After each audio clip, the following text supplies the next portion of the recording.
There's opportunities for investing and Mm-hmm. growing that wealth.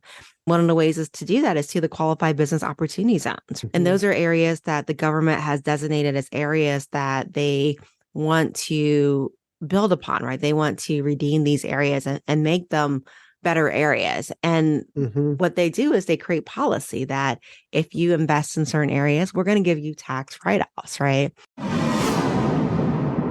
This episode is sponsored by TherapyNotes, therapynotes.com. Be sure and check them out and be sure and use the promo code Gordon, Gordon, and you can try them out for 2 months for free.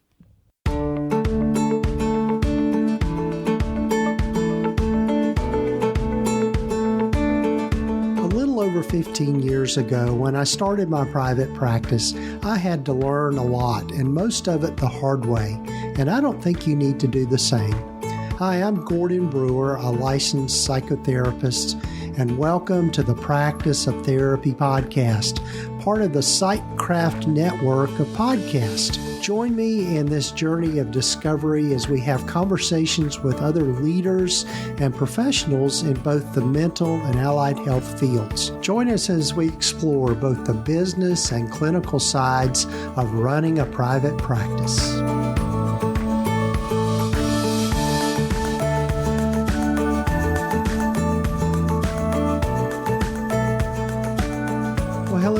Welcome to the podcast. This is episode number 313 of the Practice of Therapy podcast.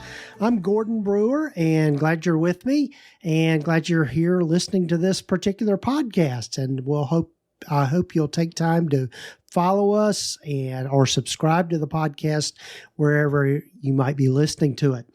I'm looking forward to you hearing from my guest today, Susanne Mariga.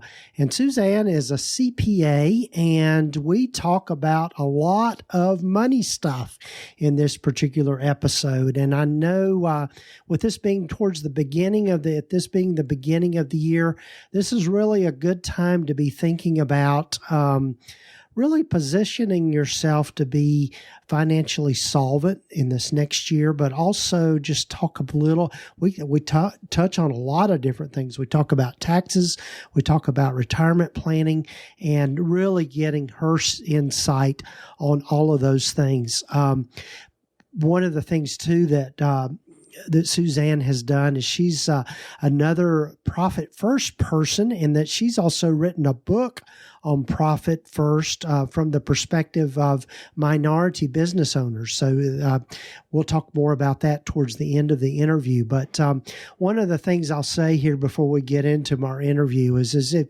you don't know about Profit First yet, it is one of the top books that I recommend for business owners, and there's two books that you should check out. One is Profit First for Therapists by Julie Harris, and we'll have links here in the show notes for these, but also the original Profit First book by Mike Michalowicz. And both of those books I can commend to you as being standards that every business owner, every private practice owner should read just to understand the financial side of things. I know that is something that I've been passionate about over the last several years, is just helping people understand their money mindset better and how they can make their practices profitable. Because if you're not making a profit, you're not going to stay in business. And so it's pretty simple in that sense. And so Susanne and I delve into a lot of this in this particular episode. So looking forward to you hearing my conversation with her. But before we get to that, a few things I'd like for you to check out. One is the Practice of Therapy community. And if you'll go over to practiceoftherapy.com/community, you can sign up. It's free to sign up for the Practice of Therapy community that's housed on the Circle platform.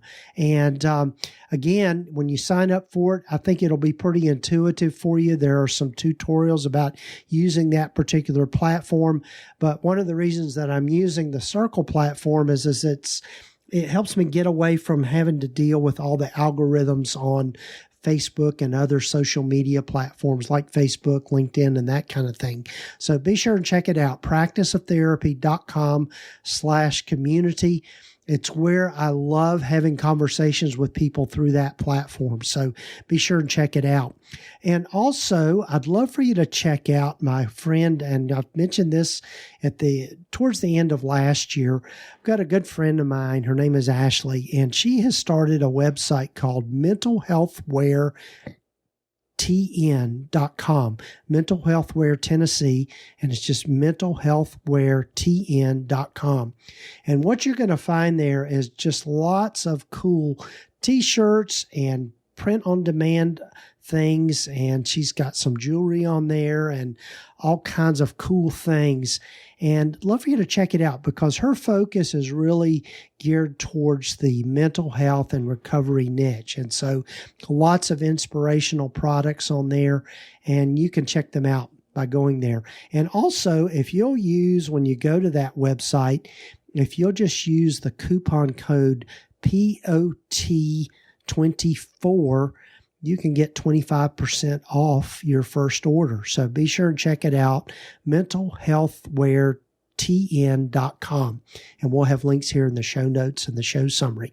So also, before we get to my conversation with Susanne, I'd love for you to check out one of the members of the Sightcraft Network, or hear from one of the members of the Sightcraft Network, and also from our sponsor of the podcast, TherapyNotes. Hey there, I'm Aaron Potratz. And I'm Nathan Hawkins. If you don't know us yet, we're the host of the Shrink Think podcast, which bridges the gap between therapist and clients. The Shrink Think podcast is proudly part of the Sightcraft Podcast Network, focused on helping people live more meaningful and productive lives.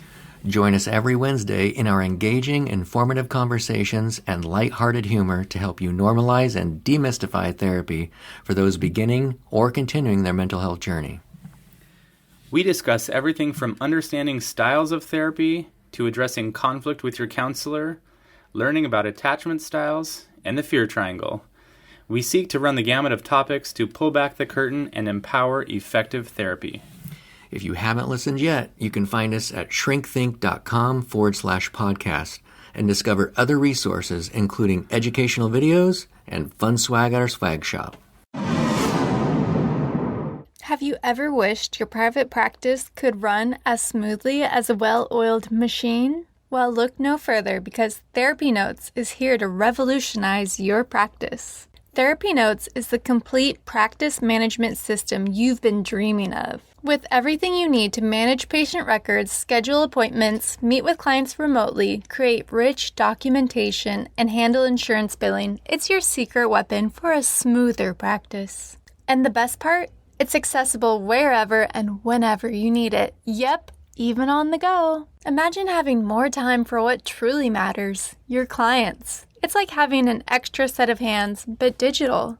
And here's the kicker. It's the very EHR Gordon relies on in his own practice. So, you know it's the real deal. Say goodbye to paperwork nightmares and hello to more time and better quality care. Check out TherapyNotes today at practiceoftherapy.com/therapynotes. Oh, and don't forget to use the promo code GORDON to get 2 months free. That's practiceoftherapy.com/therapynotes with the promo code GORDON. Enjoy the show.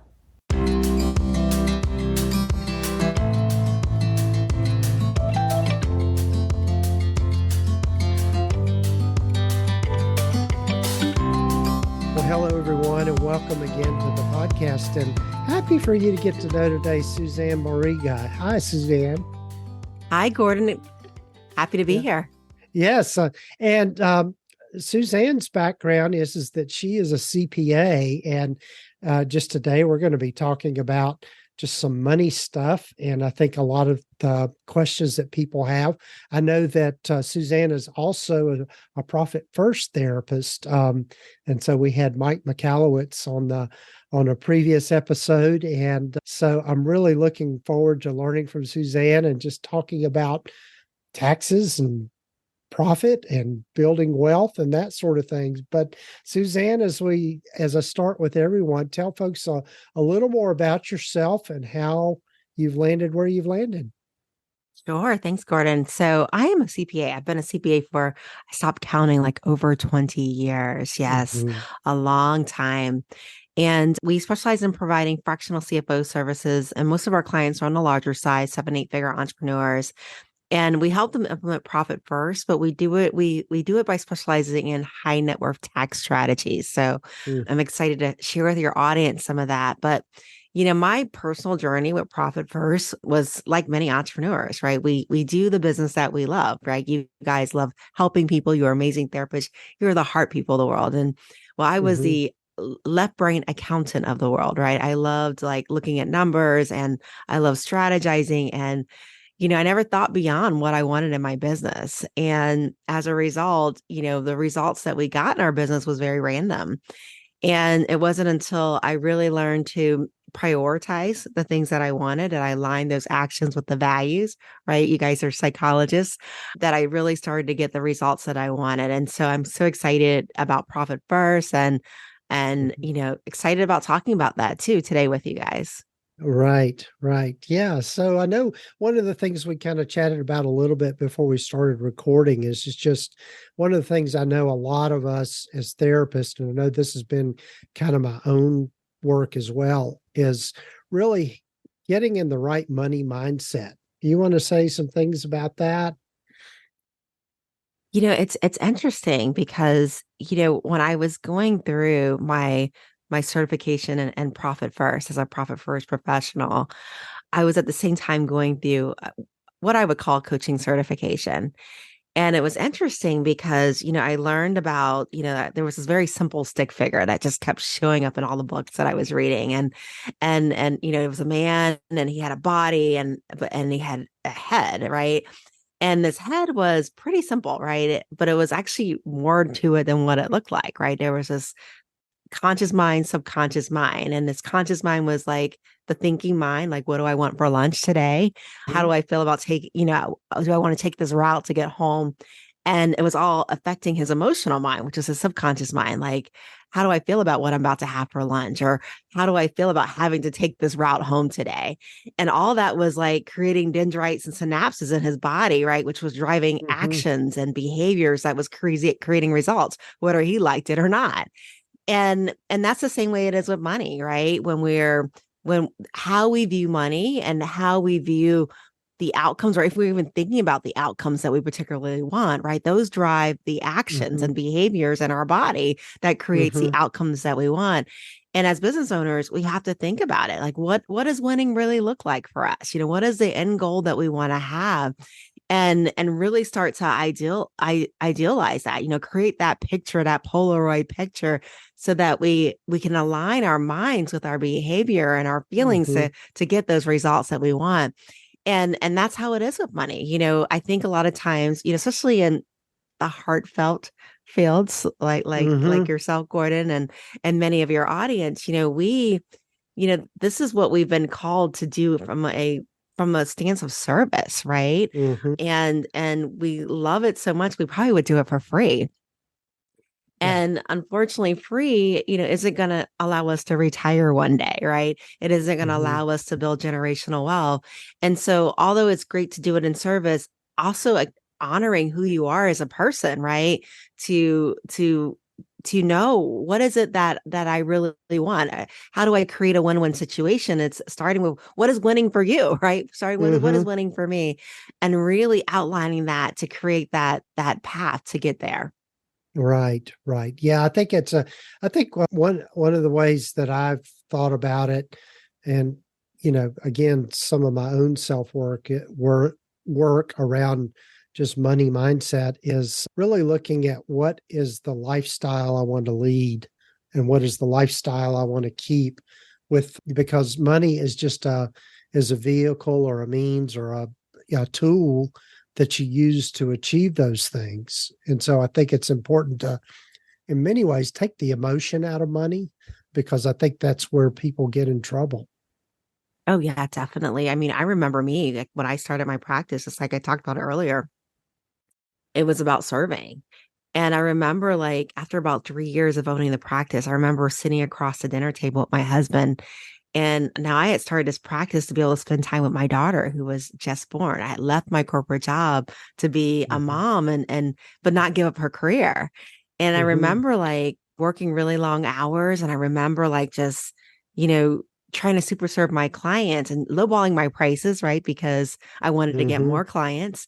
And I remember sitting across the table with my husband one Sunday night, and he was like, honey, you'll be better off you get a job. We'll see you more and you'll actually get paid. Again, it wasn't until really thinking about what I wanted that I was able to start to achieve those things because I had that mental picture and somehow connected that psychology to those actions to create those results. Right. Yeah. I think it does take a clear picture of where you want to be and where you want to go and what that looks like, that vision kind of thing, which is not anything new to people, but I think really you get to the basics of that. And that's kind of what you ground yourself in order to know where you're going to go. Yeah. Yeah. So I know one of the other things that's kind of in your purview, so to speak, Suzanne, is just around being aware of taxes. And since you are a CPA, that's probably one of the first things people think about with CPAs. And yeah, and just really what you can do to kind of leverage yourself or help yourself kind of build wealth and really think about retirement and that sort of thing. It's interesting because I remember when I first started my practice, one of my first clients, I remember him bringing a shoebox into the Mm-hmm. office. And I remember like him popping down the chair across from me and he's pushing a shoebox towards me on my desk that I wasn't quite sure if I wanted to touch or not. And he goes, whatever you do, I don't want to pay any taxes. And I remember like getting to the bottom of the shoebox, all these crumpled up receipts and pulling out this piece of paper that he called a profit and loss. And I remember looking at this piece of paper and I was like, well, don't worry, sir, you're not going to pay any taxes because you didn't make any money. Your Mhm. bottom line is negative, right? There's no money. And I remember him coming back a couple of days later, signing for his return. He was excited. He was getting earned income credit. I think it was like a couple $1,000s. It's that credit for showing up to work, even if you Mhm. weren't successful. And he was like, he felt that I did pretty good, and I felt like I did pretty good. And then the next year he comes back and he's got that same shoebox he's recycling. And he's like, whatever magic you did the year before, I want you to do that again. And I said, okay, sure. And I get to the bottom of the shoebox and I'm like, still, sir, you're not going to pay any taxes. You didn't make any money. And Mhm. and again, he goes away, thinks I did a great job. I think I did a great job. And the third year he comes back and this time, he plops down again. He's got the same shoebox. He's thrifty. And he's like, he still says that joke, I don't want to pay any taxes, but this time is different because now he looks tired. Now he looks older.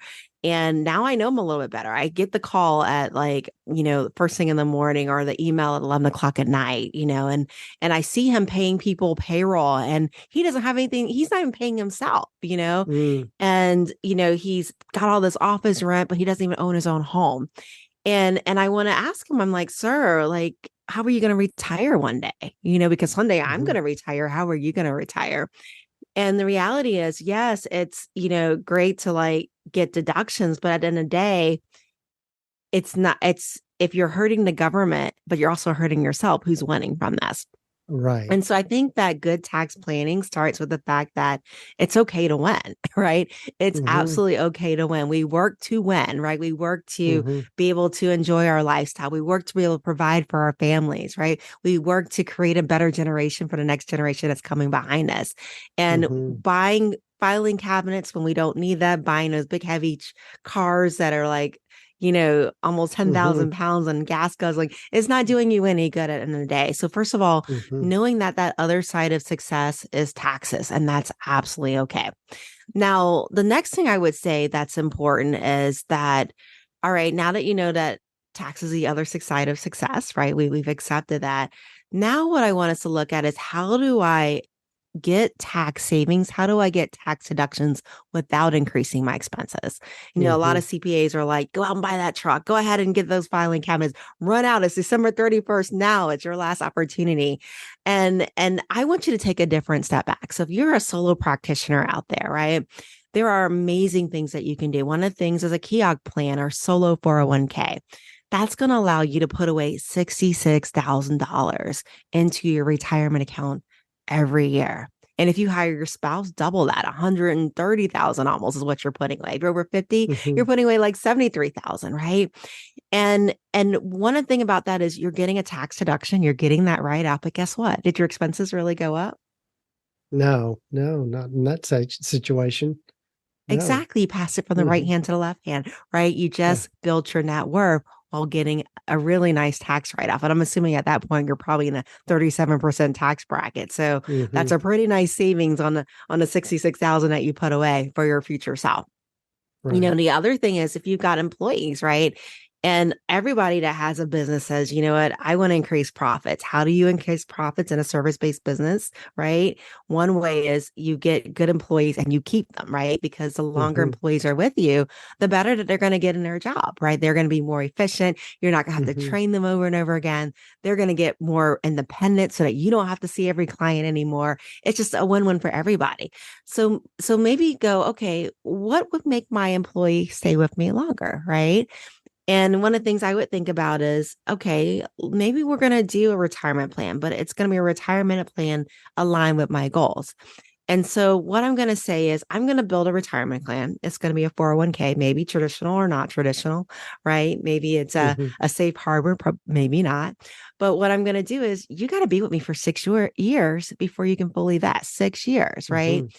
And that Mm-hmm. means that if you get stolen away by the shiny lights of my competitors or you end up Mm-hmm. starting your own practice, you're going to forfeit your contributions. Yeah. Now, what that means is I've got a tax deduction every single year because that you were with me. Mm-hmm. But if you leave me, you forfeit those monies, but they stay in the trust, right? And if I Mm-hmm. happen to be the last person standing, guess whose retirement account I just contributed to? Right. Right. Yeah. Yeah. This is one of the things that I know and just working with folks, and I know we were talking about money mindset earlier on, but one of the things that I think people don't recognize is how you invest. In other words, a mindset, a money mindset problem that most people have to get over is they think about money in terms of if I pay anything out, then the money is gone or the money is not there anymore. But really, in this way of thinking about things, you're taking that money and you're increasing it by investing. You want to say more about that? I mean, I know that's pretty basic kind of stuff, but I think you could add a lot to that. Oh, yeah, definitely. Yeah. It's about preparing for your future self, right? Mm. And I always say, I want future Suzanne. I don't want her yelling at me Mm-hmm. when she thinks about me. I want her happy and joyful. And so it's creating that way for that future self to be happy with you is really what you're doing with that. And also, you're it's a win-win. Uncle Sam doesn't want to take care of you when you get older. Mm-hmm. And you're building for your future is what you're doing with that. So it's a really great strategy from that standpoint. And, you're supplying for what you need, which is really great. Another thing that we do with our clients and going on about tax strategy is, there's opportunities for investing, right? And Mm-hmm. growing that wealth. And one of the ways is to do that is to the qualified business opportunity zones, right? And Mm-hmm. those are areas that the government has designated as areas that they want to build upon, right? They want to redeem these areas and make them better areas. And Mm-hmm. what they do is they create policy that if you invest in certain areas, we're going to give you tax write-offs, right? Mm-hmm. And so maybe what that means is, okay, if I've got some capital gain, right? Capital gain or investments that you've had over a year, and I invest as monies, there's something called step up in basis. And what that means is, let's say I decide to buy my practice building. Let's say I decide to spend a couple $100,000 on my practice building because I want to service the local community. In 10 years, when that community is revived, let's say my building appreciates, it doubles in value.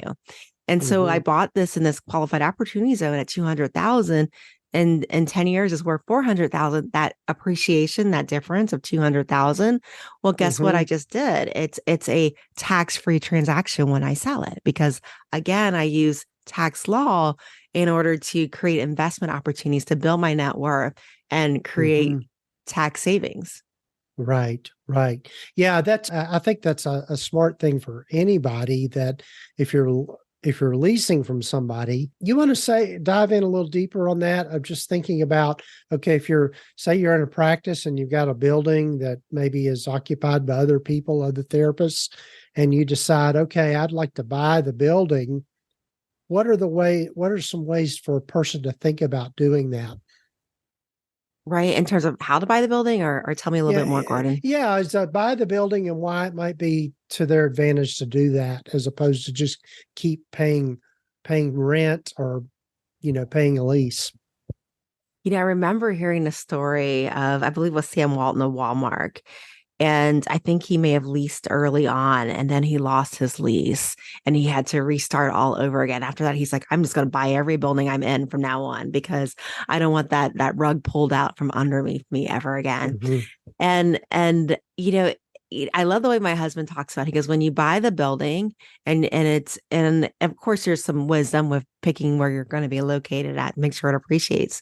Mm-hmm. It's kind of like getting free rent for like the Mm-hmm. next 10 years. It's what it's like, because at the end of the day, you have an asset that can be sold, right? Mm-hmm. That's going to appreciate in value.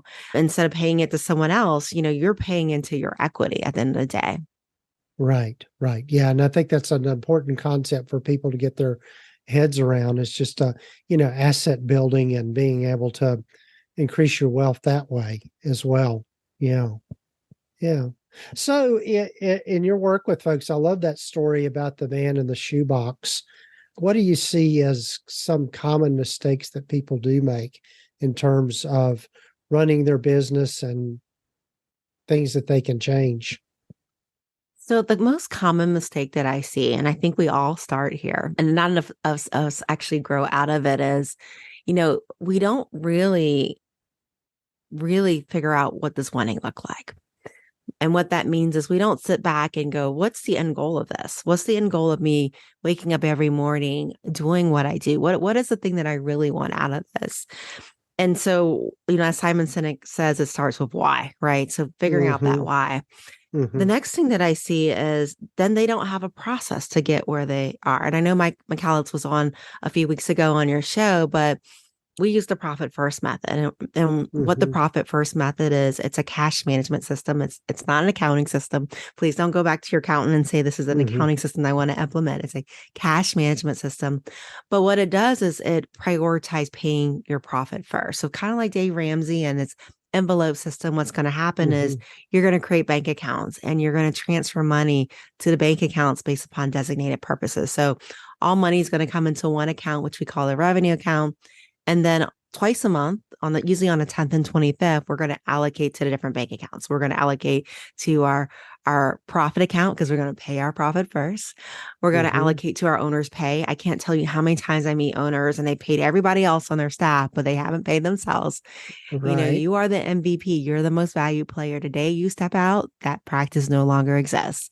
And then we're going to realize there's another side. There's a side of success that we're going to prepare for, and that's called taxes. So we're going to allocate a portion to taxes. And then after we've allocated to profit, owners pay tax, what's left over is operating expenses. And that's the rest of the money gets allocated to that. And that's the money that you're going to make decisions on every day. Can I afford to be in that big building, or can I find another way? Is there a way of me renting out a building that's maybe in a part of a room and it's part of a physician practice, or maybe meeting my clients over Zoom and doing a virtual practice? Can I afford to go out and buy everybody a new computer on my team, right? And what's going to happen is, from a psychology standpoint, is you're going to be implementing something called Parkinson's law.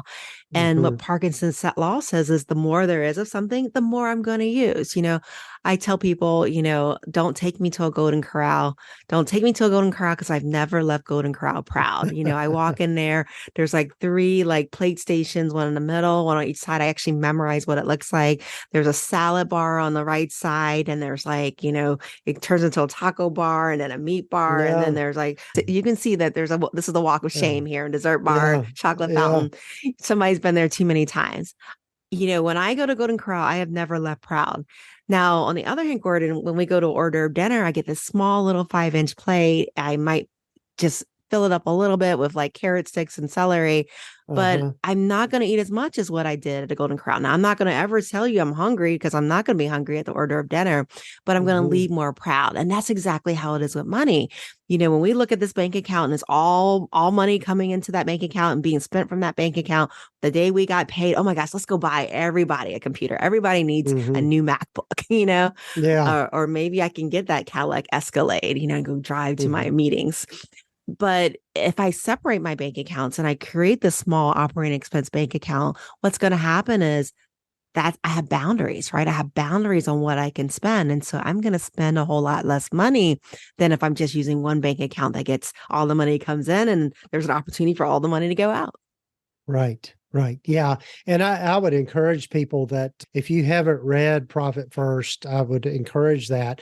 And you've got a Profit First a book as well. Susanne, you want to say something about that and who it's really kind of geared towards? So I have a book. It's part of the Profit First family. So Mike Michalowicz and I wrote it together. It's called Profit First for Minority Business Enterprises. But even if you are not a minority, people tell me they enjoy the book. Like I get DMs all the time from people that read my book and I'm like, you're not a minority. And the reason why the book was written was because I wanted to shift neighborhoods. I wanted to shift wealth in neighborhoods. And one of the things that I see with entrepreneurs, they don't know what they don't know. And this book, what it does is it covers Profit First as a strategy, similar to what Mike's book does, same strategy, but we go into some different things. So we talk about tax strategy. We talk about government contracting. So for some of you guys that are wanting to get contracts with school districts or with prison systems or different governmental entities, we talk about when is a bid a good bid and when it's a time to say no bid, right? So we talk about government contracting.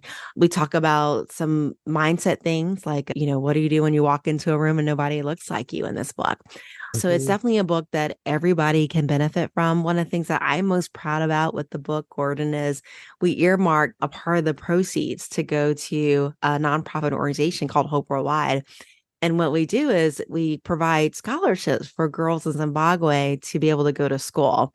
And the reason why is in Zimbabwe, the government doesn't provide you with school, right? And so, we literally, we for the last few years, we've filled up a classroom full of girls just because of book sales. And I always tell people, I said, you know what, a lot of time these girls, they're groomed to be married one day. And imagine telling a doctor that she has to be somebody's second wife. That's not going to happen, right? Yeah, so that's probably that's probably what I'm most proud of with the book. But it's definitely a great book. It's Kirkus Reviewed, Publishers Weekly's editor's pick. Yeah, all right. Oh, that is such a heartwarming story because I think a lot of times we can kind of get in our bubble and not be aware of other parts of the world and other parts of how people live. And so that's great. That's great. Well, Susanne, I've got to be respectful of your time, and I'm so glad we had this conversation. Tell folks how they can get in touch with you and also find the book. So the best way to get in contact with me is I actually have a gift for your audience. Okay. And what this gift is if you're starting your Profit First journey, I have a table of what a healthy company looks like. And what I mean by that is what percentage of your revenue should be going to profit, what percentage should be going to owner's pay, what percentage should be going to tax, what percentage should be going to operating expenses. If you go to profitmap.co, that's profitmap.co, you're going to be able to download that table, and depending on the size of your business, be able to figure out, what percentage should be going to profit, owner's pay, and tax and operating expenses. Awesome. That's great. That's great. And we'll be sure to have links in the show notes and the show summary. Well, Susanne, so glad you joined us for this episode. I think this is an important topic, and I appreciate the work that you're doing and in all areas of your life. Thank you, Gordon, for having me.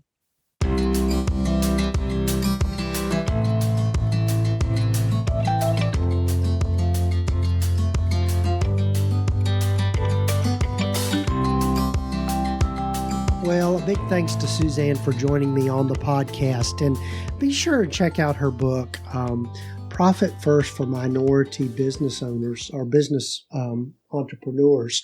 And she just adds a lot to this conversation from that perspective. And, one of the other things that I would really encourage everyone to do, and that is to really think about how you're going to manage your retirement. One of the things for me is as I'm approaching that time, and one of the things that I'm so grateful for is that I prepared for that. And so I'm not going to have to worry too much about money in retirement. And I don't say that in a bragging way, but just in a way to really, particularly having gone through, recently the death of my wife, and also just her care and how we prepared for that.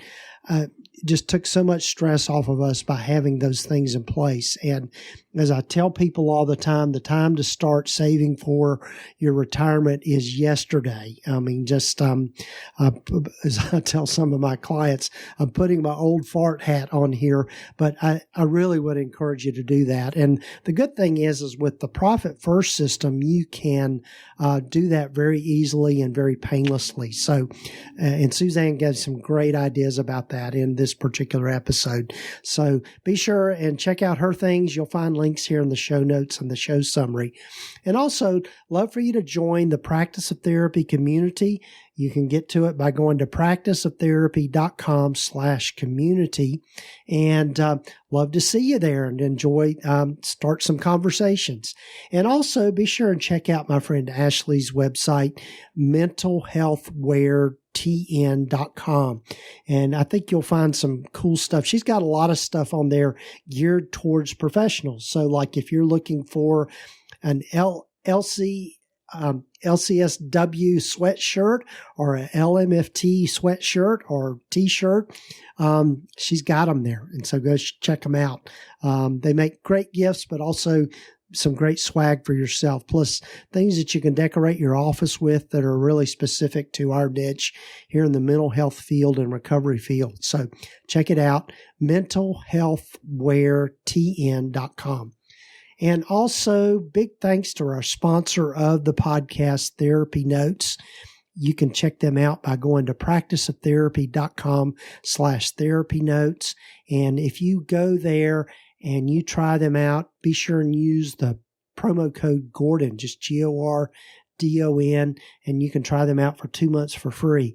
They are one of the best platforms for mental health providers as far as having an electronic health record system and a portal for your patients and your clients. It's really an all-in-one kind of thing, and I absolutely love all the improvements they continue to make to their platform, and just so easy to use, and just makes our life so much easier in our practice by using TherapyNotes. So be sure and check them out. So thanks again for joining me on this particular episode. Look forward to being with you in the future episodes coming up. Got a lot of great guests lined up, and be sure and take time to follow us or subscribe to the podcast and leave us a review wherever you might be listening to it. Take care, folks.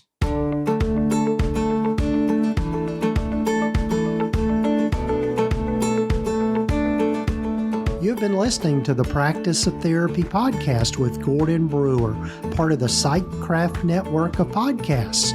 You can find out more about the other great podcasts in the network by visiting psychcraftnetwork.com.